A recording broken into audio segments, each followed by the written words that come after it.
ட்ரம்ப்னுடைய trade வார் வந்து corona virus மாதிரி மிகப்பெரிய தாக்கத்தை ஏற்படுத்தியிருக்கு. விலைவாசி ஏறும், நான் வேலையில் திண்டாட்டம் அதிகமாகும். அம்பத்தூர் ரயில்வே ஸ்டேஷன் பக்கத்துல just 5 minutes driveல உங்க ட்ரீம் ஹோம் உங்க பட்ஜெட்ல Sunrise Build on Property and Developers. Let's go holidays. It's time to travel beyond the boundaries. பாரம்பரியமான சுவையான புது அறிமுகம் KTV true value grounded oil. Trump பண்ணுற வேலை வந்து முதல் முழு பாதிப்பு வந்து அமெரிக்கர்களுக்கு தான். ஸோ அதை வந்து அவர் உணரலை. என்ன கேட்டிங்கன்னா, இந்தியாவுக்கு எதிராக வந்து டேரிஃப் வந்து 26%ன்னாங்க, ஒரு 4-5 மணி நேரம் கழிச்சு 27ன்னாங்க, திரும்ப ஒரு நாள் கழிச்சு 26ன்னாங்க. கூட்டல் கையத்தில் தெரியாதவனை கூட இவனுங்க ஒயிட் ஹவுஸில் வேலைக்கு வச்சுக்கிறாருங்க. அதெல்லாம் எல்லா நாட்டுக்கு எதிராகவும் இவர் டேக்ஸை அனௌன்ஸ் பண்ணிட்டாரு. இதில் முதல்ல எதிர்த்து நின்னது சைனா. இதனால் அமெரிக்க பங்குச்சந்தைகள் வெள்ளிக்கிழமை மிகப்பெரிய லெவலில் சரிஞ்சுது. இந்த 2 நாட்களில் 10% அமெரிக்காவில் பங்குச்சந்தைகள் விழுந்தது. இதுவரைக்கும் வரலாற்றிலேயே 3வது தடவை. அவர் என்னைக்கு பதவி ஏற்றுனாரோ அன்னையிலேருந்து இன்னை வரைக்கும் கிட்டத்தட்ட $12 ட்ரில்லியன் காலி அமெரிக்கன் மார்க்கெட்டில்.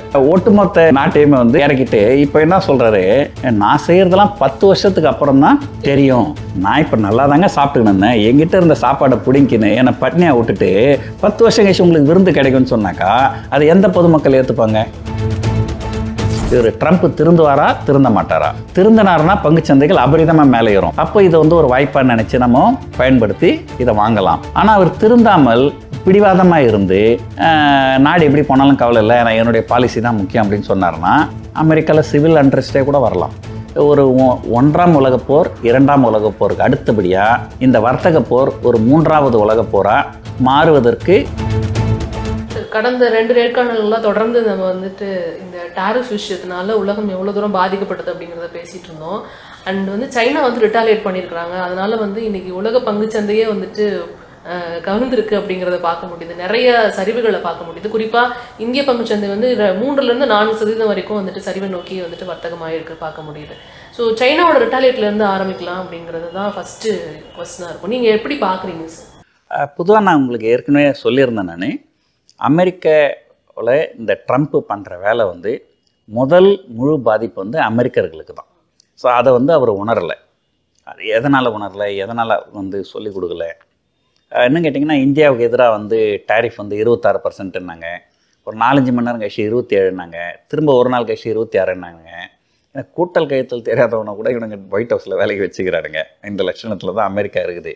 ஸோ இவர் வந்து யூனிலேட்டரலாக ஒரு இந்த ட்ரம்ப் வந்து மற்றவங்களை கலந்து ஆலோசிக்காமல், ஒரு நண்பர்கள் அப்படின்னா நம்ம வந்து ஒரு ஈக்குவல் ஃபுட்டிங்கில் உட்கார வச்சு பேசி தான் இதெல்லாம் பண்ணியிருக்கணும். யூனிலேட்டரலாக எல்லா நாட்டுக்கு எதிராகவும் இவர் டேக்ஸை அனௌன்ஸ் பண்ணிட்டார். போன இன்டர்வியூவில் உங்ககிட்ட சொன்ன மாதிரி சிலர் வந்து எதிர்த்து பேசுகிறாங்க, சிலர் அமைதியாக இருக்காங்க, சிலர் வந்து கொஞ்சம் தாஜா பண்ணுறாங்க. இதில் முதல்ல எதிர்த்து நின்னது சைனா. அவங்க என்ன பண்ணாங்க, வெள்ளிக்கிழமை சாயங்காலம், நம்ம ஊர் டைமில் வெள்ளிக்கிழமை சாயங்காலம் வந்து நீங்கள் எங்கள் பேரில் வந்து 34%, ஏற்கனவே 20% இருந்தது, கூட ஒரு 34% 54ன்னு சொன்னார். அந்த முதல் 20க்கு அவங்க எதுவும் ரியாக்ட் பண்ணலை. இப்போ வந்து நீங்கள் எங்கள் மேலே 34% வரி விதிக்கிறீங்க, இவன் நாங்கள் வந்து உங்கள் மேலே 34% வரி விதிக்கிறோம் அப்படின்னு சொன்னாங்க. இதனால் அமெரிக்க பங்குச்சந்தைகள் வெள்ளிக்கிழமை மிகப்பெரிய லெவலில் சரிஞ்சுது. கிட்டத்தட்ட ஒரு 6%லேருந்து 7% வரைக்கும் இறங்குச்சு. அதுக்கப்புறம் இன்றைக்கி காலையில், சனி ஞாயிறு லீவு, இன்றைக்கி காலையில் வெடிகாலம், இந்தியாவில் வெடிகாலம் 4:30 மணி இருக்கும்போது அமெரிக்க பங்குச்சந்தைகள் ஆரம்பிச்சிடும். அப்போது இன்னொரு கிட்டத்தட்ட ஒரு 4-5%. இந்த 2 நாட்களில் 10% அமெரிக்காவில் பங்குச்சந்தைகள் விழுந்தது. இதுவரைக்கும் வரலாற்றிலேயே 3வது தடவை. கிட்டத்தட்ட குறைஞ்சபட்சம் கடந்த 50-75 வருஷத்தில் இந்த மாதிரி நடந்தது இல்லை அப்படின்னு தான் சொல்கிறாங்க. 2008 Lehman brother collapse, 2020 corona virus, இந்த 2 தடவை மட்டும்தான் இந்த மாதிரிலாம் நடந்திருக்குது.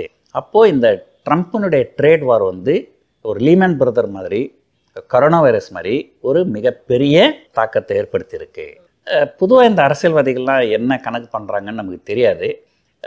அமெரிக்கா வந்து ஒரு வருஷத்துக்கு அவங்க ஒட்டுமொத்தமாக அவங்க இறக்குமதி பண்ணுறது வந்து $3.3 ட்ரில்லியன். இந்த $3.3 ட்ரில்லியன் அவர் வந்து சிலருக்கு 10%, சிலருக்கு 20%, சிலருக்கு 30%, சிலருக்கு 40%, சிலருக்கு 50%ன்னு டேக்ஸை போட்டிருக்கிறாரு இஷ்டத்துக்கும். ஸோ ஒரு சராசரியாக ஒரு 20% டேரிஃப் இருக்குது அப்படின்னு வச்சிங்கனாலுமே ட்ரம்ப்புக்கு கிடைக்கக்கூடிய காசு எவ்வளோன்னு பார்த்தீங்கன்னா, அந்த 3.3 ட்ரில்லியனுக்கு 20%னா ஒரு கிட்டத்தட்ட ஒரு 600 பில்லியன். ஆனால் கண்டிப்பாக வந்து 3.3 ட்ரில்லியன் ஏற்றுமதி அமெரிக்காவுக்கு பண்ணியிருக்கிறாங்க எல்லா நாடுகளும் ஒன்றா சேர்ந்து போன வருஷம்னா இந்த வருஷம் அவ்வளோ இருக்காது. ஏன்னா இந்த டேக்ஸ் கொடுத்து கட்டுப்படி ஆகாது. ஸோ ஆல்ரெடி பார்த்திங்கன்னா ஜகுவார் அண்ட் லேண்ட் ரோவர் அப்படின்னு ஒரு கார் இருக்குது. அது வந்து டாட்டாவுக்கு சொந்தமான ஒரு கார் கம்பெனி தான். அவங்க வந்து அமெரிக்காவுக்கு கார்களை ஏற்றுமதி பண்ணுறது நிறுத்திட்டேன்னு இன்றைக்கி அனௌன்ஸ் பண்ணியிருக்காங்க. அதனால தான் இன்றைக்கி டாட்டா மோட்டார்ஸ்னு பார்த்திங்கன்னா கிட்டத்தட்ட ஒரு 8-9% இறங்கி இருந்தது. ஸோ இந்த விலைவாசி அதிகமாக இருக்கிறதுனால, டேக்ஸ் ரொம்ப அதிகமாக இருக்கிறதுனால அமெரிக்காவுக்கு ஏற்றுமதி பண்ணுறதும் குறைஞ்சிரும். ஸோ மேபி ஒரு 3.3 ட்ரில்லியன்லேருந்து ஒரு 2.5 ட்ரில்லியன் வருதுன்னு வச்சுங்களேன். அதில் ஒரு 20% டேக்ஸ் போட்டால் கூட ஒரு 500 பில்லியன் தான் கிடைக்கும் ஒரு வருஷத்துக்கு. ஆனால் அமெரிக்க பங்குச்சந்தைகள் இந்த ட்ரம்ப் ஜெயிச்சு அந்த இனாகரேஷன் டேன்னு சொல்லுவாங்க, அவர் என்னைக்கு பதவி ஏற்றுனாரோ அன்னையிலேருந்து இன்னை வரைக்கும் கிட்டத்தட்ட $12 ட்ரில்லியன் காலி அமெரிக்கன் மார்க்கெட்டில்.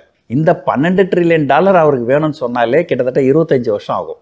ஸோ ட்ரம்ப் செய்கிறது வந்து ஒரு கண்டிப்பாக வந்து அது ஒரு ஏற்றுக்கொள்ளவே முடியாத ஒரு விஷயம். அது வந்து ஏதோ ஒரு சாதாரண நாட்டில் கொஞ்சம், அதாவது சில எல்லாம் சொல்லுவாங்க, இந்த ஆப்கானிஸ்தான் மாதிரி நாடுகள்லாம் இருக்குது, அங்கெல்லாம் கொஞ்சம் அவங்க எடுக்கிற முடிவுகள்லாம் கொஞ்சம் இரேஷனலாக இருக்கும். பட் அது ஒரு பெரிய விஷயம் கிடையாது. ஏன்னா அமெரிக்கான்றது வந்து உலகத்திலே இருக்கிற நம்பர் 1 கண்ட்ரி. அதனுடைய அதிபர் வந்து இந்த மாதிரி இரேஷனலாக பண்ணுறாரு. இப்போ கொஞ்சம் அமெரிக்காவிலேயே பொதுமக்கள் வந்து கொஞ்சம் அதிருப்தி தெரிவிக்கிறாங்க. அங்கேயும் நிறைய போராட்டங்கள் நடைபெறுறது பார்க்க முடியும். கண்டிப்பாக போராட்டங்கள் நடக்கும். அங்கேயே அப்பப்போ பத்திரிகைலாம் கருத்து கணிப்பெல்லாம் எடுப்பாங்க, இந்த பிரசிடென்ட்டினுடைய செயல்பாடுகள் எப்படி இருக்குது அப்படின்ட்டு. அதில் அவருடைய பாப்புலாரிட்டி குறையிறதுக்கு நிறைய வாய்ப்புகள் இருக்குது. எல்லா உலகத்தில் இருக்கிற எல்லாருக்கும் பாதிப்பு வரும். ஆனால் முதல் பாதிப்பே வந்து அமெரிக்க மக்களுக்கு தான் வரும். அங்கே இன்ஃப்ளேஷன் வந்து ஒரு அளவுக்கு அதிகமாக இருக்கும். இன்ஃப்ளேஷன் அளவுக்கு அதிகமாக இருக்கும்.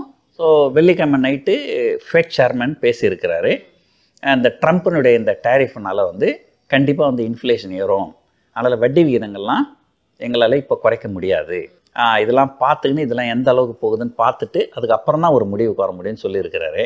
ஆனால் ட்ரம்ப் வந்து இல்லை அவர் வட்டியை குறைக்கணும். ஸோ பொதுவாக வந்து ஒரு பொருளாதாரத்தில் இன்ஃப்ளேஷன் அதிகமாக இருக்கும்போது வட்டி விகிதங்களை குறைக்க மாட்டாங்க. இன்ஃப்ளேஷன் குறையும் போது தான் வந்து வட்டி விகிதங்களை குறைப்பாங்க.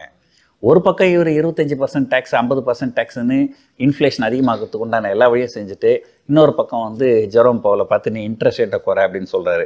ஒரு பொருளாதாரம் பற்றிய பெரிய அறிவு இல்லாத அவர் ஒரு தொழிலதிபர், அவ்வளோதான். பொருளாதாரம் பற்றி அவருக்கு பெருசாக தெரிஞ்சிருக்கிறதுக்கு வாய்ப்பு இல்லை. அப்போ இன்னொன்று சொல்லுவாங்க, ஒரு பிரைம் மினிஸ்டராக வரவங்களுக்கு பொருளாதாரம் தெரிஞ்சிருக்கணும்னு அவசியம் கிடையாது. உலகத்தில் இருக்கிற பெரும்பாலான பிரைம் மினிஸ்டர்ஸ்க்கு பொருளாதாரம் பற்றி தெரியாது, நம்முடைய பாரத பிரதமர் உட்பட. ஆனால் தனக்கு பொருளாதாரம் தெரியலனாலும் பொருளாதாரம் தெரிஞ்சவங்கள சுற்றி வச்சுருக்கணும், அவங்க சொல்கிற பேச்சை கேட்கணும். ஏன்னா ஒரு பிரைம் மினிஸ்டருக்கு எல்லாமே தெரிஞ்சிருக்கணுன்ற அவசியம் கிடையாது. அத்தனை பொருளாதார மேதைகளுமே சொன்னாங்க ட்ரம்ப்பினுடைய இந்த டேரிஃப் வார் வந்து கண்டிப்பாக வந்து அமெரிக்காவுக்கு பாதகமாக இருக்கும். அமெரிக்காவில் இன்ஃப்ளேஷன் ரொம்ப ஏறும். 2022 இன்ஃப்ளேஷன் ரொம்ப அதிகமாகி அதனால் அமெரிக்க பொருளாதாரம் மிகப்பெரிய சிக்கலுக்கு போய் 2 வருஷமாக போராடி இப்போ தான் அந்த இன்ஃப்ளேஷனை கொஞ்சம் குறைச்சிருக்கிறாங்க. ஸோ இவர் வந்து இப்போ வந்து திரும்ப அதை பற்றி பேசுகிறாரு. இதில் பார்க்கும்போது என்னென்னா, அவர் வந்து கேட்ஸ் ஆர் ஓப்பன், எல்லாரும் வாங்க நெகோசியேஷன் பண்ணலாம், உட்காந்து பேசலாம் அப்படிங்கிறது ஒரு பக்கம் அவர் சொல்கிறாரு. ஆனால் நாங்கள் வந்து பேச்சுவார்த்தைக்கெல்லாம் வரமாட்டோம் அப்படின்ட்டு சைனா அதிரடியாக வந்து அவங்க மேலே மறுபடியும் வந்து டேக்ஸ் விதிச்சிட்டாங்க. அண்ட் ஆல்சோ நீங்கள் வந்து உட்காந்து ஒழுங்காக பேசுங்க, உங்களோட நாடு தான் வந்துட்டு இப்போ வீழ்ச்சி அடைஞ்சிட்டு இருக்கு அப்படிங்கிறது சைனாவோட ஆர்குமெண்ட்டாக இருக்குது. இதில் பார்க்க போனால் சைனா வந்து டேக்ஸ் வந்து அவங்க மேலே போட்டிருந்தாலும் ஹாங்காங்லேயும் சரி சைனாலேயும் சரி அவங்களுமே மார்க்கெட்டை வந்து சரிவை நோக்கி தான் அவங்களுக்கும் போனதை பார்க்க முடியுது. நீங்கள் கூட வந்துட்டு 13% சொன்னீங்க இல்லையா ஹாங்காங் மார்க்கெட். ஸோ இப்போ இவங்களுக்குமே அது ரிஃப்ளெக்ட் ஆகுது அப்படின்னு பார்க்க முடியுது. அது எப்படி சார் எடுத்துக்கலாம்? இல்லை, அதாவது பொதுவாக வந்து எந்த ஒரு போர் நடந்தாலும் போரில் வந்து வெற்றி பெற்றவங்கன்னு யாருமே கிடையாது. ஸோ உங்களுக்கு அதிகபட்ச தோல்வி, எனக்கு குறைஞ்சபட்ச தோல்வி. உங்கள் நாட்டில் 10,000 சோல்ஜர்ஸ் இறந்துட்டாங்க, எங்கள் நாட்டில் 5,000 சோல்ஜர்ஸ் இறந்துட்டாங்க, அப்படி தான் பேச முடியுமே தவிர யாருக்கு அதிகமான தோல்வி குறைவான தோல்வின்னு தான் பேச முடியுமே தவிர ஒரு போரில் வெற்றின்றது யாருக்கும் கிடையாது. அதே போல் தான் இது வந்து வர்த்தக போர். இந்த வர்த்தக போர் வந்து யாருக்குமே நல்லதாக இருக்காது. ஸோ இதில் பாதிப்பு வந்து எல்லாருக்குமே கண்டிப்பாக இருக்கும். ஸோ அதனால் சீனா வந்து ரிட்டாலியேட்டரி டேரிஃப் போட்டதுனால கண்டிப்பாக சீனா பங்குச்சந்தைகளும் பாதிக்கும். குறிப்பாக பார்த்திங்கன்னா கடந்த 6 மாதங்களில் சீன பங்குச்சந்தைகள் வந்து கொஞ்சம் அபரிதமாக மேலே போயிருக்கு. அதில் இருக்கிறவங்களாம் நிறைய லாபத்தில் இருப்பாங்க. ஸோ அதனால் அந்த லாபத்தை வந்து அவங்க புக் பண்ணுறாங்க. ஸோ இது வந்து ஒன்று இருக்கலாம். அதே போல் இவர் வந்து அமெரிக்கன் பிரசிடெண்ட் வந்து நாங்கள் நெகோசியேஷனுக்கு தயார், அதை எப்போ சொல்லணும் இல்லைங்களா? உங்களுக்கு ஒரு பிரச்சனை இருக்கும்போது வாங்க நெகோஷியேட் பண்ணலாம்னு சொல்லணும். அதை விட்டுட்டு நேரடியாக டேக்ஸ் போட்டாச்சு, உங்களுக்கு 50% டேக்ஸ் போட்டாச்சு அப்படின்னு சொல்லிட்டு அதுக்கப்புறம் நெகோஷியேட்டுக்கு வேணால், அப்போ நெகோஷியேட் பண்ணுறதுக்கு என்ன இருக்குது? ஸோ நெகோசியேஷன் எப்போ பண்ணணும் இல்லைங்களா? அது நெகோஷியேஷன் பண்ணுறதுக்கு இவர் யூனிலேட்டரில் அனௌன்ஸ் பண்ணதுக்கப்புறம் நெகோஷியேட் பண்ணுறதுக்கு என்ன இருக்குது? ஸோ இதை பற்றி பேசும்போது இந்த பங்குச்சந்தை ரொம்ப அதிகமாக வீழ்ச்சி அடையவே இப்போ அமெரிக்க மக்களும் ரொம்ப வருத்தத்தில் இருக்கிறாங்க. அவங்களே கேள்வி கேட்குறாங்க, இது என்னங்க பங்குச்சந்தை இவ்வளோ பேர், ஏதாவது அமெரிக்கா தான் அதாவது சும்மா ஒரு வாதத்துக்காக சொல்கிறேன். தமிழ்நாடு வந்து இந்தியாவிலே ஒரு மிகச்சிறந்த மாநிலம். பொருளாதாரத்தில் பார்த்திங்கன்னா 2வது இடத்துலையோ அப்படி இருக்கும். இப்போ கூட போன வருஷம் பார்த்திங்கன்னா ஜிடிபி பார்த்திங்கன்னா 9.69% ஹையஸ்ட்டு ஜிடிபி இல்லைங்களா? பிஜேபி ஆளுகின்ற நிறைய மாநிலங்களில் இந்த வளர்ச்சி இல்லை. இங்கே என்ன சொல்கிறாங்க, நம்ம ஆல்ரெடி நம்பர் 1ல் இருக்கிறோம், இதை வந்து திமுக ஆட்சி அகற்றிடுங்க, எங்களுக்கு ஒரு வாய்ப்பு கொடுங்க, நாங்கள் இது இன்னும் மேலே கொண்டு போகிறோம், நீங்கள் ஆல்ரெடி நம்பர் 1ல் இருக்கிறீங்க, நாங்கள் இன்னும் மேலே கொண்டு போகிறோன்றாங்க. பின்னாடி இருக்கிறவங்கள நீங்கள் முதல்ல முன்னாடி கொண்டு வரலாம்ல, முன்னாடி இருக்கிறவங்க. அதே போல் இவர் ட்ரம்ப் என்ன சொல்கிறாரு, எனக்கு அமெரிக்கர்கள் தான் முக்கியம், I want to make America great again. நான் என்ன கேட்குறேன், America great again? America already கிரேட்டாக தானே இருக்குது. அமெரிக்கா ஆல்ரெடி கிரேட்டாக தான் இருக்குது. இந்தியா உலகத்தில் எந்த நாடு முதல் நாடு சொல்லுங்கள்? பொருளாதாரத்தில் எந்த நாடு முதல்? அமெரிக்கா தான். தனிநபர் வருமானத்தில் அமெரிக்கா தான். எல்லாத்துலேயுமே அமெரிக்கா நம்பர் 1ஆக தான் இருக்கிறாங்க. ஆல்ரெடி அமெரிக்க மக்கள் எல்லாரும் சந்தோஷமாக இருக்கிறாங்க. உலகத்திலே நம்ம தான் நம்பர் 1ன்றதுக்கு அவனை இன்னும் கிரேட்டாக ஆக்குறேன்னு சொல்லிவிட்டு இப்போ என்ன பண்ணாங்க, விலைவாசி ஏறும், விலைவாசி ஏறிச்சுன்னா வேலையில்லா திண்டாட்டம் அதிகமாகும், ஒட்டுமொத்த நாட்டையுமே வந்து இறக்கிட்டு இப்போ என்ன சொல்கிறாரு, நான் செய்கிறதெல்லாம் 10 வருஷத்துக்கு அப்புறம் தான் தெரியும் இல்லைங்களா? நான் இப்போ நல்லா தாங்க சாப்பிட்டுக்கின்னு இருந்தேன், எங்கிட்ட இருந்த சாப்பாடை பிடிங்கின்னு என்னை பட்னியாக விட்டுட்டு 10 வருஷம் கழிச்சு உங்களுக்கு விருந்து கிடைக்கும்னு சொன்னாக்கா அது எந்த பொதுமக்கள் ஏற்றுப்பாங்க? அப்போது அகெயின் அப்படின்னா என்ன அர்த்தம்? அப்போ முன்னாடி இருந்தது இப்போ இல்லை, நான் திரும்ப அதை கொண்டு வரேன். இப்போ யார் அமெரிக்கா கிரேட் இல்லைன்னு சொன்னாங்க? இதெல்லாம் சும்மா பேசுகிறதுக்கு நல்லாயிருக்கும். ஸோ அவருக்கு பொருளாதார அறிவுரை சொல்கிறவங்க தப்பாக சொல்லித்தராங்க. அல்லது பெரும்பாலான அரசியல்வாதிகளுக்கு என்னென்னா, பொருளாதாரம் சொல்லித்தரவங்க எல்லாம் கரெக்டாக தான் சொல்லி தருவாங்க, ஆனால் நல்லது சொல்கிறவங்கள கேட்க மாட்டாங்க. அதே போல் தான் இந்த அரசியல்வாதிகள்லாம் தங்களை சுற்றி எஸ்ஆர்னு சொல்கிறவங்கள மட்டும்தான் கூட வச்சுருப்பாங்க. உண்மையான நிலவரத்தை எடுத்து சொல்கிறவங்க சொல்கிற பேச்சை கேட்டாக்கா நாடும் நல்லாயிருக்கும், பொருளாதாரமும் நல்லாயிருக்கும். ஆனால் பல நேரங்களில் அதை பெரும்பாலான அரசியல்வாதிகள் அதை செய்யறதில்லை. ஸோ அதுதான் அங்கே உண்மை. இப்போ இதில் நம்ம வந்து இந்தியாவிலேருந்து நிறைய பேர் யூஎஸ் மார்க்கெட்டில் இன்வெஸ்ட் பண்ணியிருப்பாங்க சார். அவங்களுக்கு இப்போ இருக்க பெரும்பாலான கேள்வி என்னென்னா, இப்போ இருக்கிற நிலவரத்துக்கு வந்துட்டு இப்போ அப்படியே ஹோல்ட் பண்ணலாமா இல்லை வந்து செல் பண்ணலாமா அப்படிங்கிறது ஃபஸ்ட்டு கேள்வியாக இருக்குது. இல்லை இந்த சந்தர்ப்பத்தை பயன்படுத்தி நம்ம வந்துட்டு வாங்குகிற பையிங் ஆப்ஷனுக்கு போகலாமா அப்படிங்கிற கேள்வியும் இங்கே இருக்கிறத பார்க்க முடியுது. அது எது பெஸ்ட் ஆப்ஷன் நீங்கள் நினைக்கிறீங்க சார்? அதாவதுங்க, நாளைக்கு என்ன நடக்க போகுது அப்படின்றது நமக்கு தெரியாது. 2 விஷயங்கள் நடக்கலாம். ஒன்று, இந்த ட்ரம்ப்பு இப்படியே பிடிவாதமாக இருந்து நாடு எக்கேடு கெட்டு போனால் எனக்கு என்ன, நான் வந்து என்னுடைய ஈகோ தான் முக்கியம், நான் வந்து டேரிஃப் போடுவேன்னு சொல்லிட்டேன். ஸோ ஞாயிற்றுக்கிழமை கூட வெள்ளிக்கிழமை பங்குச்சந்தைகள் ரொம்ப இறங்கினதுக்கப்புறமாவும் ஞாயிற்றுக்கிழமை ஒயிட் ஹவுஸ்லேருந்து அப்படி தான் சொல்கிறாங்க, இல்லை we are not going back இந்த டேரிஃப். அப்போ இன்னொரு பக்கம் சொல்கிறாங்க நெகோசியேஷனுக்கு வாங்கினாங்க. நீங்கள் டேரிஃப் போட்டுட்டீங்க, அந்த டேரிஃப்லேருந்து பின் வாங்க மாட்டேன்னு சொல்லிட்டீங்க, அதுக்கப்புறம் நெகோசியேஷன். அப்போ நெகோஷியேட் பண்ணுறதுக்கு என்ன இருக்குது? இப்போ கேள்வி என்னென்னா, இந்த செஞ்ச தவறை உணர்ந்து அந்த தவறை திருத்திக்கின்னு நாடு தான் முக்கியம், பொருளாதாரம் தான் முக்கியம் அப்படின்னு சொல்லிட்டு இவருடைய கொள்கைகளை கொஞ்சம் விட்டு கொடுத்து திரும்ப நெகோசியேஷனுக்கு வந்து ஏதாவது பண்ணாருன்னு சொன்னால் பங்குச்சந்தைகள் அபரிதமாக மேலே ஏறும். அல்லது இவர் பிடிவாதமாக இல்லை நீங்கள் 10 வருஷத்துக்கு அப்புறம் நல்லாயிருக்கும் பதில் சொல்லியிருந்தாரு, நான் செய்கிறதெல்லாம் 10 வருஷத்துக்கு அப்புறம் நல்லாயிருக்கும், இப்போ பங்குச்சந்தைகள் இறங்குது, இது வந்து மெடிசன்னு, இந்த மெடிசனை இப்போ நீங்கள் சாப்பிட்டு தான் ஆகணும். ஆனால் அதுக்கு நான் ட்வீட் போட்டிருந்தேன், மெடிசன் கொடுத்தா பரவாயில்லப்பா, நீ பாய்சனை கொடுத்துருக்குற, ஒட்டுமொத்த பொருளாதாரமும் உலகம் முழுக்க சீரழிய போகுது. லீமன் பிரதர் கொலாப்ஸு, கரோனா வைரஸுக்கு சந்திக்காத பல பெரிய பிரச்சனைகளை இப்போ உலக பொருளாதாரம் சந்திக்க போகுது. ஸோ அதனால் வந்து இப்போ நாளைக்கு என்ன நடக்கும் அப்படின்னு நமக்கு தெரியாது. இவர் ட்ரம்ப் திருந்துவாரா திருந்த மாட்டாரா? திருந்தினார்னா பங்குச்சந்தைகள் அபரிதமாக மேலே ஏறும். அப்போ இதை வந்து ஒரு வாய்ப்பாக நினச்சி நம்ம பயன்படுத்தி இதை வாங்கலாம். ஆனால் அவர் திருந்தாமல் பிடிவாதமாக இருந்து நாடு எப்படி போனாலும் கவலை இல்லை, நான் என்னுடைய பாலிசி தான் முக்கியம் அப்படின்னு சொன்னார்னா அமெரிக்காவில் சிவில் அண்ட்ரஸ்டே கூட வரலாம். ஏன்னா பொதுமக்கள் வந்து ஓரளவுக்கு அதான் வந்து பொறுமையாக இருப்பாங்க. ஸோ அவங்களுடைய வேலை வாய்ப்புகள் பறி போகுது, சாப்பாட்டுக்கே வழி இல்லை, அப்படின்னும்போது ஒருவேளை வந்து இந்த வர்த்தக போர் வந்து ஒரு 1ஆம் உலகப் போர் 2ஆம் உலகப் போருக்கு அடுத்தபடியாக இந்த வர்த்தக போர் ஒரு 3வது உலகப் போராக மாறுவதற்கு ரியல் போர் வராது. ஆனால் இந்த வர்த்தக போர் வந்து பொருளாதாரத்தை சீரழித்து ஒரு வெளிநாடுகள்லாம் வந்து அமெரிக்காவை ஒதுக்கிட்டு சீனாவுடைய தலைமையில் ஒன்றுபடுவதற்கு உண்டான வாய்ப்புகள் இருக்குது.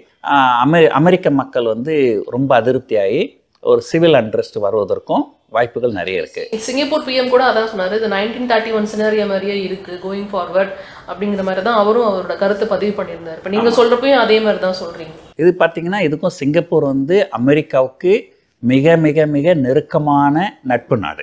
அவங்களே அப்படி சொல்கிறாங்கன்னா இப்போ நிலைமை எப்படி இருக்குன்னு நீங்களே பார்த்துங்க. அப்போ வந்து இப்போ நம்ம என்ன பண்ணலாம், ஹோல் பண்ணிக்கலாமா? இப்போ நம்மளோட பங்குகளை வந்துட்டு அமெரிக்க சந்தையில் வந்துட்டு இன்வெஸ்ட் பண்ணியிருக்கிறவங்க வந்து ஹோல் பண்ணிக்கலாமா? இல்லை, அது ஒரு நிதி ஆலோசகராக என்னால் நீங்கள் ஹோல் பண்ணலாம்னு சொல்ல முடியாது, வித்துடுங்கன்னு சொல்ல முடியாது, வாங்குங்கன்னு சொல்ல முடியாது. நாளைக்கு என்ன நடக்கும்ன்றதை நான் சொல்லிட்டேன். நாளைக்கு என்ன நடக்கும்னு நமக்கு தெரியாது. அம்பத்தூர் ரயில்வே ஸ்டேஷன் பக்கத்துல just 5 minutes driveல உங்க ட்ரீம் ஹோம் உங்க பட்ஜெட்ல Sunrise Build On Property and Developers. Let's go holidays. It's time to travel beyond the boundaries. பாரம்பரியமான சுவையான புது அறிமுகம் KTV true value ground oil.